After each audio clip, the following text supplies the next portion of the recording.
All right, y'all. So we're back with episode 3 of Revealing Human Design. And today we have the one and only Mililani Anela. Hey. So just go ahead and tell the people a little bit about who you are and what you do. I am an artist. I love creating, making music, crocheting, just being myself, being able to express. I don't gotta say too much. If you know me, you know me. Okay, period. Very cool being. Definitely super dope. I know we met, I want to say it was probably around 2 years ago. Yeah, it's been a while. Yeah, we met and you were definitely one of the people that just inspired me to continue to utilize my voice and my creativeness of singing and just expressing in that way. So I always want to say thank you. And if y'all haven't checked out her music already, go ahead and do that. Okay. It's on all streaming platforms. So the first question that I have for you is, why did you allow me to read your human design chart for you?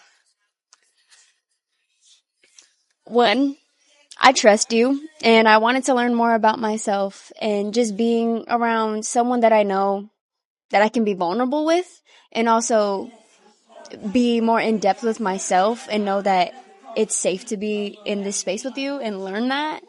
I was like, I'm so for it. And just unlocking more parts of myself was a big thing that I wanted to do. There's so much you could do that's like self things, but sometimes you need community to learn more about yourself. So, yeah.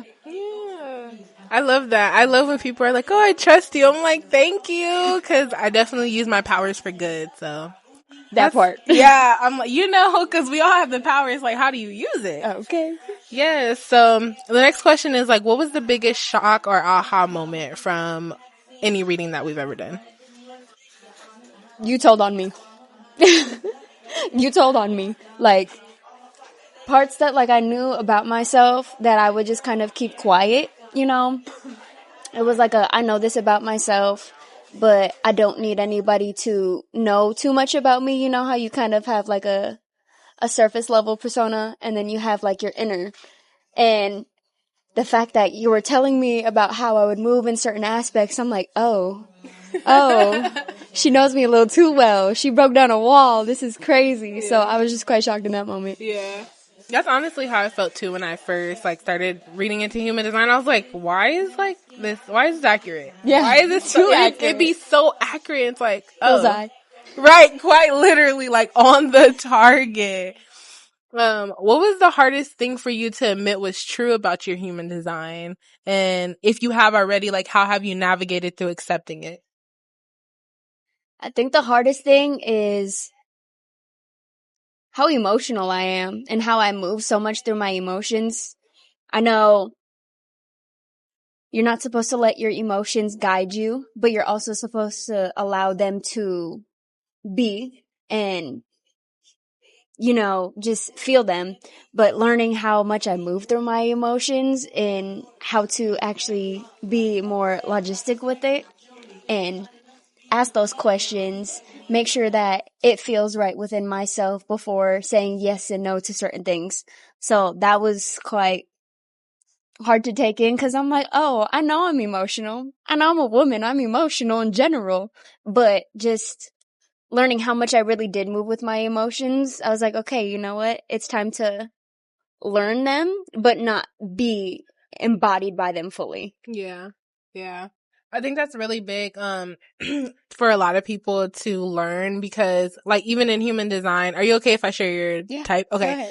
So we're not going to share all the details, but she is a manifesting generator, which I am myself. So we're very fast paced, right? We catch on to things very quickly and we do things very efficiently in that way. However, where the difference lies is you have a defined emotional solar plexus, and a majority of the population does have an emotional solar plexus defined. So what does that mean? You need to take the time to feel through your emotions. And people with defined emotional solar plexus, they feel things at a very, like, when it's super good, like, it feels like it's the best day in the world. It's like the best thing ever. And then on the flip side of that, when things aren't as well, it can feel like it's the end of the world. Like, I don't want to be here anymore. What's the point? What's the reason? High on their highs and low on their lows. Yep. So it's being able to realize that it's important to be neutral before decision making. And that's one of the biggest things that I teach people with defined solar plexus is like, you need to be neutral before making those decisions. You don't want to make decisions from an extreme high or an extreme low, because you can find yourself overcommitting or making decisions out of fear or anxiety. And we don't want to make decisions from that space at all. So I'm glad that you've been able to learn that and like implement accepting that. Like, okay, I'm just going to calm. I'm going to sleep on it. You know what I'm saying? I'll come back to it tomorrow. Yeah. So what did you relate to the most from like any of the readings that we've done? Honestly, exactly what you said just now, because just learning myself and learning how emotional I am and having to like take those precautionary steps to like really process how I feel before moving forward. Especially because, yes, I am such a fast-paced person. I'm doing this, I'm doing that, I'm going here, I'm going there, you know, just like always in motion. Learning to like sit for a second, like sit with that feeling, sit with that thought. Is this worth it? Is this not worth it? Does it feel genuine? What is the intent behind it? And is this worth having my presence there? So just hearing you tell me about having to be neutral and like processing everything. When you told me that one time we had that reading, I was like, that's what I've been doing lately. And the fact that you're telling me that this is how I need to move, I'm like, oh, I'm aligned in this moment. You were supposed to do this reading with me. You were supposed to tell me this because now I know I'm processing my feelings correctly. I'm moving forward correctly on my path, and I'm justified in my feelings, but also moving logically. So it was like a wow moment. Yeah. Okay, I'm doing this right. Yeah. And we be needing those confirmations. It's like, I feel like human design is a big confirmation. Oh, yeah. It's like everything that you read, it's not, and don't get me wrong, I love different spiritual modalities like tarot cards and things of that such. I know people do all types of things to connect with spirit. However, human design, it's telling you, yeah. Right? You don't, it's not guesswork. It's not, really so much of like divination. It's more, okay, this is literally how you were designed. This is how the best way that you learn and the best way that you digest information, the best way to make decisions, the best kind of people for you to be around. So it teaches you all these things. So when I'm reading people's charts, they're like, whoa, how do you know this? I'm like, I'm just reading the chart. I've just learned how to decipher the information and give it in a very digestible way for people. But that's essentially all it is. So yeah. So have you begun to implement the information given from our first session? Yes, but very slowly. Okay. I would say. Which is recommended. Yeah. Which is recommended. I just know sometimes I can be a lot to handle, and that's coming from my own self. Yeah. So that relatable. You know? So just learning how to just navigate myself, because you know, change is scary. So being in a position where it's like, I know I need to make this change, but I do want to progress. I just don't want to rush into the outcome. So slowly doing the process of, hey, we should sit down. Let's take a breather. Let's think about it before we do it, instead of just jumping in. Do a toe dip first, you know? So just slowly getting into the swing of things of processing before progressing into a specific direction. It's like okay, let's weigh the options before we make a decision. So it's been a slow process, but it's been a beautiful process, because it's like I'm not making, I don't want to say wrong decisions, because I don't think there is such thing as a wrong decision. It's just you have to reroute at a certain point if you do make that decision. But just figuring out how to navigate better and doing it slowly, it just feels, how do I explain it? I just feel more grateful doing it that way, because then I know that what I'm building is stable. Yeah. And I always tell people, like, human design is a lifelong study. Oh, yeah. So you're not going to look at your chart and understand everything in one day. You're not going to learn every aspect. I'm still learning aspects of human design, but because I've studied so much of it, I have a great ability to be able to take the general knowledge that I have now and give it to people. However, it is a lifelong study. Like, definitely be prepared to continue to break down barriers and to continue to learn more about yourself and to continue to implement and experiment. It's a big experimentation. I'm like, experiment. If you're someone who's a generator, a manifesting generator, ask yourself yes or no questions. Mm-hmm. And what does that sacral yes feel like? How does it feel when you're lit up by something?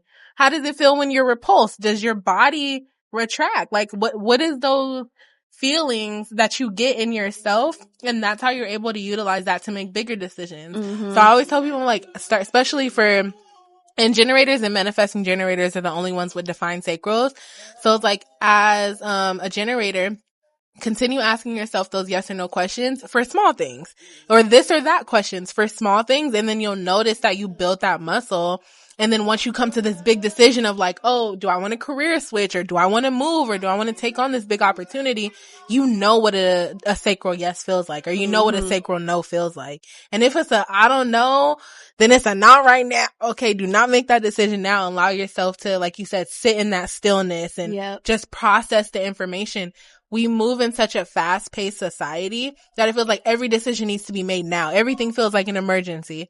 And it's like things can be urgent without being an emergency, right? If I just got an opportunity to do a show that's next week, it's urgent that I get back to them, but it's not an emergency. I don't need to rush myself into this decision. I can take a day. I can sleep on it. And one of the biggest mantras that I give to people with defined solar plexus is what is for me will wait for me. Like, you don't got to rush into anything. So I'm glad you've been implementing that, because I feel like a lot of people can learn from that stillness of like, okay, before I go, let it marinate. Let it marinate. And the thing that I've learned though too, just the fact that it's a defined sacral, and you know your sacral's in your stomach. The thing I've learned is that your brain does not feel. Nope. But your heart doesn't have eyes. Trust your gut. That gut feeling will never lie to you. So knowing that, like, the power is in your sacral, it's like, okay, feel that. Because you can feel here, but you can't feel here. But you can see here, but you can't. Of course, it's an audio, so you can't tell I'm pointing at my head and my heart. But this feeling will never lie to you. I would always say, like, oh, you know, that gut feeling, I don't know what it is, I feel weird. But it ends up being right all the time. I'm like, that instinct, that gut instinct is real. So trust that. Yeah, for sure. So my last question for you is, would you recommend others to learn and implement their human design charts, and why? Absolutely. Absolutely. Just for the fact, because you think you know so much about yourself, but it's a never-ending journey. So as much as you learn more and more and more, there's still more and more and more to find. Quite like, you're not gonna be full. As whole as you are, you're whole within yourself, but you're constantly changing. Every day's a new day. You know, your body changes, your mind changes, like everything. So getting to see more of yourself and how to just feel whole and see how your mind works, how your heart works, how, like, everything in your body, that feeling, that is just, it's so powerful, and it just makes you feel more true to self, I guess you can say. And it reveals a lot that you want to hide, that you shouldn't. And it shows a lot of parts that's like, you should be confident in this. It's not something to hide. This is you, and it's powerful. Just because you don't work the same as somebody else, that's there for a reason. Exactly. So stand in that, embody that, be confident in that, be who you are.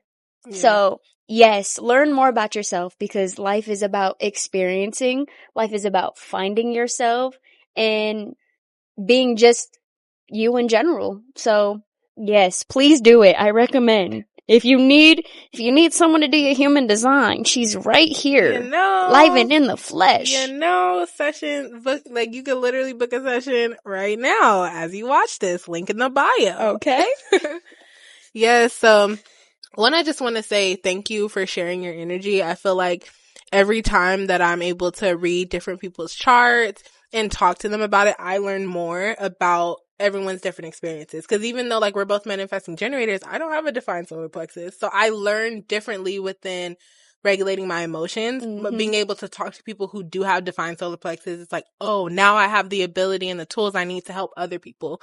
So yeah. See, and that's the fun part though too, because as much as we are so different, I'm still learning about myself talking to you. Yeah. You know what I mean? Because it's like how do I talk to you? This, if I say something a certain way, it might come off weird to you, you know what I mean? But it felt genuine to me. Mm-hmm. But it's because you have to learn how to, like, conversate with certain people. So learning that, it's like, okay, well, when you learn about somebody else and how they move and how they act, you know, okay, well, I have to move a certain way as well so that it's regulated, you know what I mean? Because you may, what is the word? Like, sometimes people get offended by how people talk or whatever, and it's like, they didn't mean it for it to come off that way. That's just how they are. And just knowing, like, you're still strong within yourself, even though you're learning different perspectives of other people, that is also a perspective that you have. You know what I mean? How it's like if you were in their shoes, you would feel the same type of way, but it's just how to move with other people, even though you know yourself and you know them, because that was a part of you that you lived at a certain point.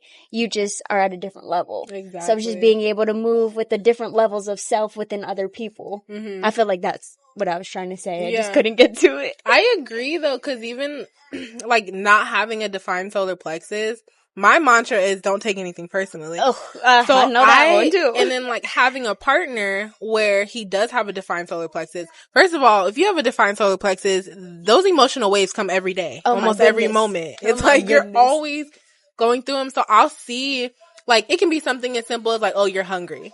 So now it's like the mood is different. Oh, so I'm like, hangry, not hungry. She's I'm hangry. So I've had to learn that when things happen in people's lives who are emotional solar plexus, I cannot take that personal. I cannot feel like, oh, this person's treating me different now or they're moving. It's like it has nothing to do with you. They're going through their own emotional wave right now and it has to pass. But when it passes, they're fine again. So it's like, I've been having to learn that of like, okay, don't take it personal. Allow their emotional waves to pass. And another big thing is asking, like, if I have an opportunity or something, like asking ahead of time. To give you, especially with you, you also have, like the line one, which is the investigator. So you like to research and know the details before committing to stuff. Yes. Some people aren't like that. They're like, just tell me, I'll show up, we'll figure it out. But I've learned through that of like, okay, there's certain ways that I have to communicate with some friends. Like people like you, and Tio, and even like I have friends who are projectors. It's like I have to make sure I hit you up days before, because if I hit you the same day with something, it's like I may or may not, like, and a lot of the times if you do make that decision splitly, it can feel like overwhelming. So it's like being able to avoid overwhelming my friends, I'm gonna hit you up a couple days before or a week before to make sure that you have time to sleep on it and to go through the emotional wave and be like, okay, this is something I really want to do. Or if you don't, ease cool. into it. Yeah. So I'm definitely glad we were able to have this talk. I want you to let the people know where they can find you on socials. Anywhere on all streaming platforms. On Instagram, I am Mililani Anela. It's MILILANIANELA. Okay. And that's me. Period. Yes, and please check her out. Like, I'm telling you, her music, Turn Heads, that is like my jam. Like, I feel like anytime I need a confidence boost, I'd be like, Turn Heads, cause I just really got that motion. Yeah, so again, thank you for coming and sharing your energy, and yeah. And thank you for having me. Of course. And make sure you go get your human design reading, okay? You know, cause don't play with it. Stay with Don't play with it. Don't play with it. Don't play with it. All right. Peace out, y'all. Later.